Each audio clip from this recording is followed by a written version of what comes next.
The House of the Wolfings. Chapter 12. Tidings of the Battle in Mirkwood. As the hallsun made an end, they heard in good sooth the feet of the runner on the hard ground without the hall, and presently the door opened, and he came leaping over the threshold and up to the table, and stood leaning on it with one hand, his breast heaving with his last swift run. Then he spake presently. I am Gisli of the Shieldings. Otter sendeth me to the hallsun, but on the way I was to tell tidings to the houses west of the water, so have I done. Now is my journey ended, for Otter saith, let the hallsun note the tidings and send word of them by 4 of the lightest limbed of the women, or by lads a horseback, both west and east of the water, let her send the word as it seemeth to her. Whether she hath seen it or not, I will drink a short draught since my running is over. Then a damsel brought him a horn of mead and let it come into his hand, and he drank sighing with pleasure, while the damsel for pleasure of him and his tidings laid her hand on his shoulder.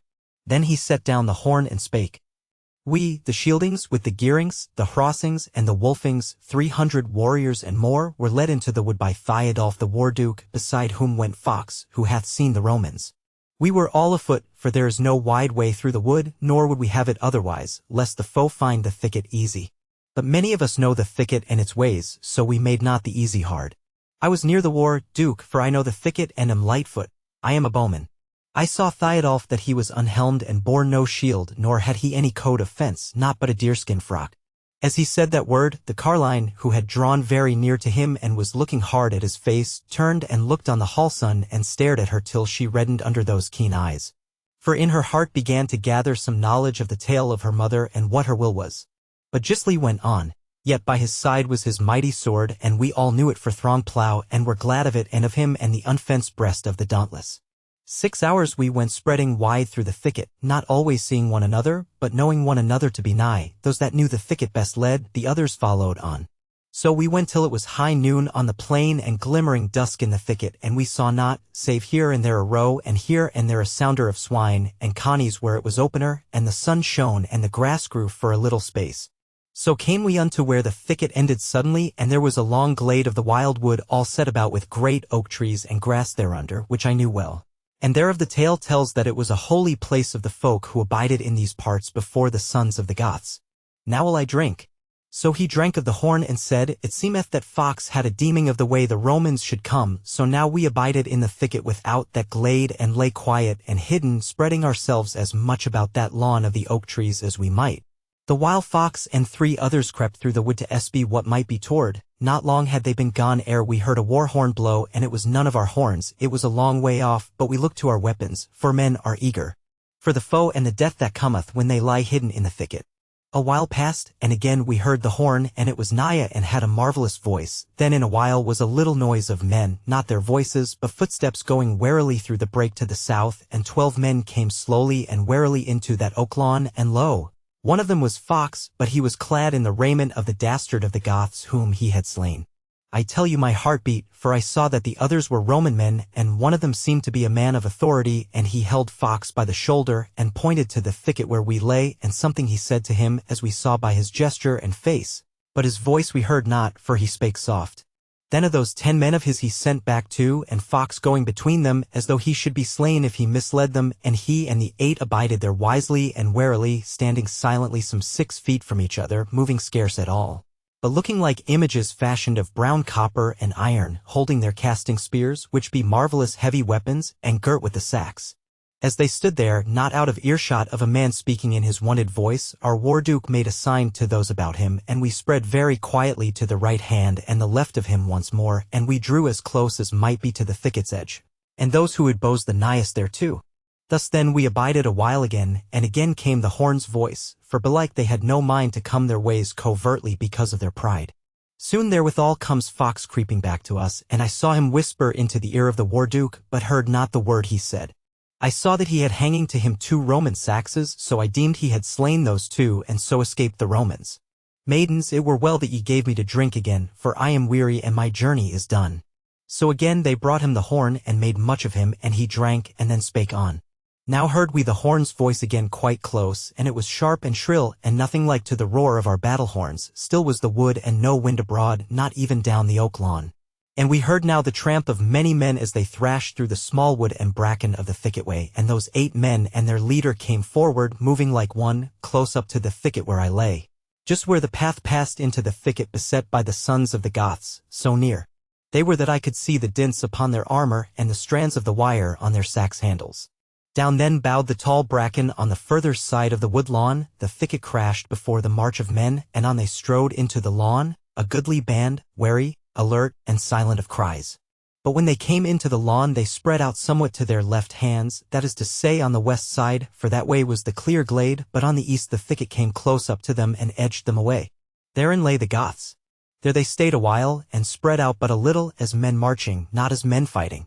A while we let them be, and we saw their captain, no big man, but dight with very fair armor and weapons, and there drew up to him certain Goths armed, the dastards of the folk, and another unarmed, an old man bound and bleeding.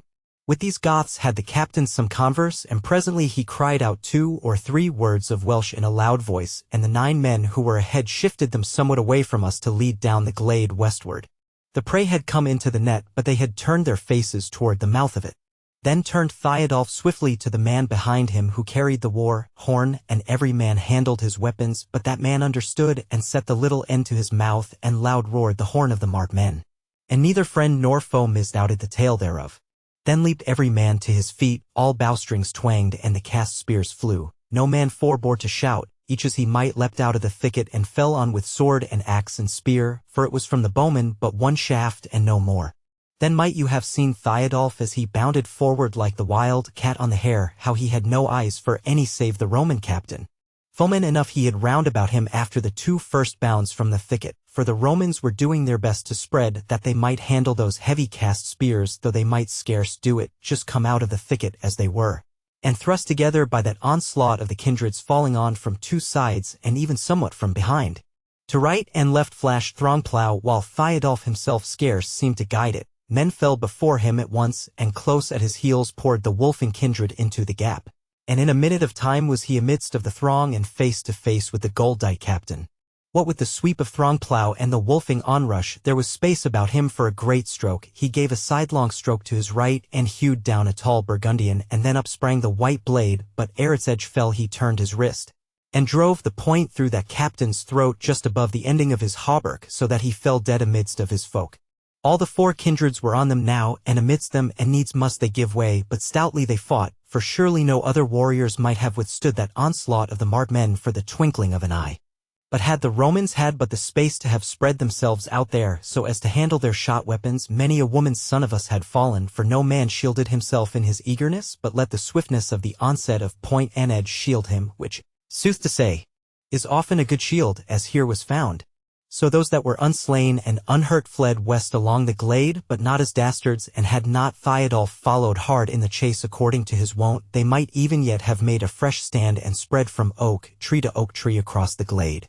But as it befell, they might not get a fair offing so as to disentangle themselves and array themselves in good order side by side, and whereas the marked men were fleet of foot, and in the woods they knew there were many aliens slain in the chase or taken alive unhurt or little hurt, but the rest fled this way and that way into the thicket, with whom were some of the Burgundians, so there they abide now as outcasts and men unholy, to be slain as wild beasts one by one as we meet them.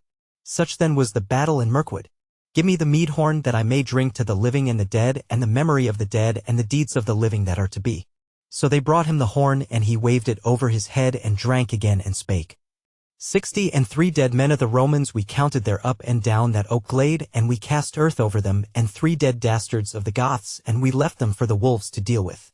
And 25 men of the Romans we took alive to be for hostages if need should be, and these did we shielding men, who are not very many, bring aback to the Wainburg, and the Dalings, who are a great company, were appointed to enter the wood and be with Theodulf, and me did otter bit to bear the tidings, even as I have told you. And I have not loitered by the way. Great then was the joy in the hall, and they took Gisli, and made much of him, and led him to the bath, and clad him in fine raiment taken from the coffer, which was but seldom opened, because the cloths it held were precious. And they set a garland of green wheat ears on his head. Then they fell to and spread the feast in the hall, and they ate and drank and were merry. But as for speeding the tidings, the Halson sent 2 women and 2 lads, all a horseback, to bear the words, the women to remember the words which she taught them carefully, the lads to be handy with the horses, or in the ford, or the swimming of the deeps, or in the thicket. So they went their ways, down the water. One pair went on the western side and the other crossed Mirkwood water at the shallows, for being midsummer the water was but small, and went along the east side, so that all the kindred might know of the tidings and rejoice. Great was the glee in the hall, though the warriors of the house were away, and many a song and lay they sang, but amidst the first of the singing they bethought them of the old woman, and would have bidden her tell them some tale of times past, since she was so wise in the ancient lore. But when they sought for her on all sides she was not to be found, nor could anyone remember seeing her depart from the hall. But this had they no call to heed, and the feast ended as it began, in great glee. Albeit the hall-son was troubled about the carline, both that she had come and that she had gone, and she determined that the next time she met her she would strive to have of her a true tale of what she was and of all that was toward.